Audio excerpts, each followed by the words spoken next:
What's up, my fellow scruffy looking nerf herders, and welcome to the Carbonite Chat. Today we're going to be talking about why most people hated Canto Bight. Now there's a few reasons, there's a lot of explanations, but I want to discuss kind of one particular part, and it comes from the kind of movie language that we've all begun to learn from watching movies and how people tell stories, that unconsciously we place ourselves in certain characters' shoes. And so when we're in a certain character's shoes, the way another character acts actually affects, and it seems like they're speaking to us. One of the key things to understand is there's two types of point of views in movies. One being an omniscient point of view, which is the typical movies that we see, especially the Star Wars and other big films where we're seeing kind of everything going on. We have, for the most part, all information as an audience we're given to understand what's going on. The second point is the limited point of view. Now this is where we get a lot into the more independent, the smaller films that have a more intricate storyline that may rely on some plot twists and stuff like that, that we as an audience are limited, such as like Fight Club, Sixth Sense, movie I mentioned in one of my other videos, Ex Machina, where we're following one character the whole movie and we're given only the information that that character has. And so the plot twist comes with the fact that we're told the new information that the character is told at the same time. And therein lies the shock. Now, I think one of the big problems with The Last Jedi is it hops itself from omniscient to limited, or it's omniscient and then it limits information. So when that happens, it's confusing and it throws off the audience, because when information is hidden from Poe and you've got a character that you don't know, you're going to connect and view it in that moment as Poe. Poe is the audience view for that moment. And so when information is hidden, you feel betrayed just as Poe feels betrayed. This is why a lot of people didn't like Holdo as well, because when she's also talking down to Poe, whether or not you agree that he was wrong beforehand, we followed him for a movie. We've seen him do something heroic. We're attached more to him as a character than this new character that's just been presented. So when there's a dialogue happening between two people, you unconsciously place yourself in one of those positions. Now, some people that liked Holdo tend to be people that would connect with her just by seeing her. So, most likely it's a woman. Or I have heard some officers in the army say that they connected and understood that there's a subordinate speaking back. So those are the two options. But for the most part, an audience member would then view from Poe's side. So then the talking down seems like the director or the character is speaking down to the audience, which makes you not like the character, which is kind of a problem that we run into, and that's an issue with the movie, that they keep adding new characters. But to the Canto Bight scene, that's what we have here. We have Finn, who we followed for an entire movie. And then we have Rose, who's this new character. And Rose's job throughout Canto Bight is to basically tell Finn what he should believe or think. And that then comes off to us as fans that we're being preached at by the director. So when Finn shows up and he's like, oh man, this is really cool. And then Rose immediately says, no, it's not. This, kind of gives this mocking thing. If you begin to look and be like, oh, this is a cool setup, the character that you're not connected with, the omniscient character, speaks to you and says, you're dumb for thinking this. And then says, hey, by the way, why don't you look down here and let me show you what the truth is? And then so it comes off as preachy. And it comes off as like, you're not able to understand it for yourself. So let me tell you how you need to think and feel and believe. This is why so many people don't like Rose. And this is why so many people don't like what's said here. Whether you agree with the politics or not, I don't. I think it's absurd to say capitalism is a terrible thing. But that's popular now, even for whatever reason. Most people don't understand what they're talking about, but they go into it and she says, why won't you go and look?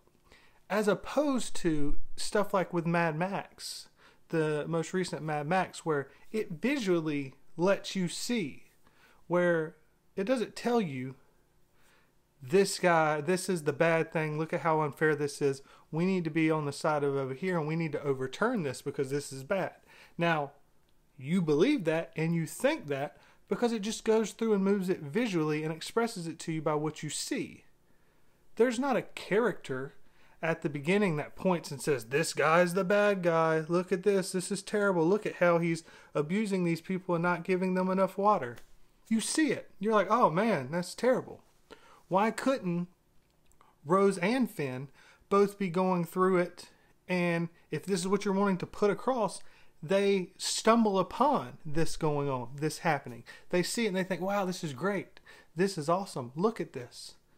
They put out a book, Canto Bight book. Man, it was terrible. But the whole book was about all these people showing up and thinking it was so amazing. And of course, they all had bad times when it happened, but every one of them, when they got there, Canto Bight was a special place, this amazing place.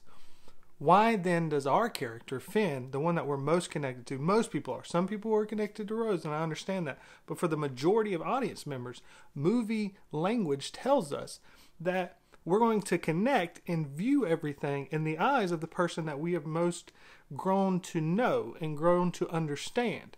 So we've spent more time with Finn, so we view through Finn's eyes. So when Rose talks down, most people don't like that.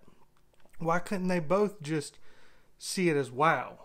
Or if you want to do the thing, why not have Rose see it as that, and Finn, because you're going to try to say that it's bad because they sell to the First Order, Finn happens to recognize somebody, or Finn knows, no, let me tell you what's really going on here. These people all made money off of selling to the First Order.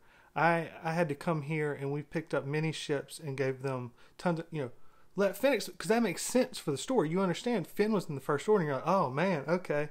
So these guys aren't great. And then when they steal a ship or break out of jail or run from the police, you're like, yeah, all right, cool. But when it comes from someone on the outside, that why does she know this information? It seems like we're being preached to and we're being told our views are wrong. But we don't have these views. We didn't show up to be preached to about some political ideology. The fact that this happens, the big issue comes with the Rian Johnson said that he couldn't write Poe, that he struggled to write Poe, which is ironic for the way everything went. But the original idea was for Poe and Finn to go together. But he said this was too much of an issue because they liked each other, and he didn't think that built up the characters enough, which I think is just lazy writing, and that's always his excuses. He just couldn't come up with an idea. Okay, that's your job is to come up with an idea. So he just has another character and puts another character in there and then creates another character for Poe to have issues with. Why couldn't Poe and Finn go together? And you could add in that Finn starts to, because he didn't have it in The Force Awakens for some reason, he starts to have he doesn't quite get along or fit with everyone because he's been brainwashed by the First Order for all this time, and he's struggling with being out in the real world and dealing with different things, and that puts him and Poe at odds because they're trying to sneak around and get this information, and Finn's doing these odd things. I'm not a writer, so I don't know what those are, but see, this is what a writer could do. If you're a talented writer, you could find reasons or explanations for these things to happen. You could have Finn explain that he sees that the people sold to the First Order, and then Poe goes, what? They've been selling us X-Wings. And then you see, oh wow, they've been playing both sides. As opposed to later, you have DJ who sits down and just again preaches. Now, I mean, it's yet again another preacher, another character that we don't have a connection to, preaching at the person that we do have a connection to and telling us what we should believe. That, hey, this rebellion, this resistance that you followed for 40 years now, they're not that great either. Look, they've been sold. Oh, there isn't that good. There's not really good and evil. Don't join. I mean, you're preaching. There's no explanation of the other point, of the other side, that maybe because they've been selling to the First Order for all this time to be able to protect the galaxy, that they have to purchase from the one people that are making these types of ships and stuff so that they can defend and protect. Defending and protecting is a virtuous act. It does put you on the good side. The rest of the movie plays that route. The rest of the movie is very clear that the First Order is bad and the rebels, the resistance, are good. But here it wants to sit back and preach, and it just doesn't make sense for the rest of it. But the ultimate point for why people don't like all of this is because you keep setting up the character that we're connected to. You take it from an omniscient thing where, as I said, instead of like a Mad Max where it shows you instead of telling you, or if you put Poe and Finn in there, and if you want them to realize that that these group of people are bad because they're selling to both sides, Finn knows it from the First Order, Poe knows it from the other side, and they figure this out. Or while they're trying to escape and they're running away, they come down into the Favier's area and they see them being punished and the kids being punished. If that's how but you show it and we as an audience see it and begin to slowly put together, this is bad. Just as that was put together with Jabba in Return of the Jedi. No one is preaching to us in those moments. We're seeing it and we're grasping it, we're understanding it on our own. If that happens, there's less dislike for what's going on. The other dislike is the fact that it didn't fit tonally with the rest of the film. Obviously, people didn't like it that were on the opposite side of the political side that it was going on. It seemed like an added adventure to an already convoluted plot. So there is a lot of issues, but a lot of people haven't really discussed this part of it, and I kind of would like to always try to represent something a little bit different to why things are the way they are when it looks at why some people criticize and don't like a film and others do. And I think this kind of flaw in Rian Johnson's approach to presenting information or telling us things is that he always takes the route of new character that we're not connected to, talking down to the other person. And maybe he thinks that because it's an omniscient point of view movie, that's okay, that he's just, giving us information. He's expositing the information. But when you have two characters dialoguing and you don't know one, and that one has information the other one doesn't, it puts the audience in a limited point of view. And then it's just us being talked down to. And then when the way the characters act after that then gives us that feeling even more so. So those are some of my thoughts on why Canto Bight sucks. I'm sure a lot of people are going to be commenting down below and saying I missed something or I should have talked more about other things. I did what I wanted to present for this topic about the views and how we're seen, and why for people that maybe even liked it or don't understand it or maybe like the political views, that this is why people don't like it. It's not some kind of sexist, racist thing. It's just bad storytelling. There's a movie language that we've all been trained to when we step into a movie, learn and accept. This is one of those things, and Rian Johnson broke it. And that's why it really bothered people. And you could do the same thing with Holdo, but I've already done a Holdo video, so I want to stick to the Canto Bight thing. There's so many issues with this as a whole. I think a lot of it could have been solved by knocking out the Holdo Poe issue on the ship and Poe and Finn having an adventure thing on Canto Bight and then the supremacy.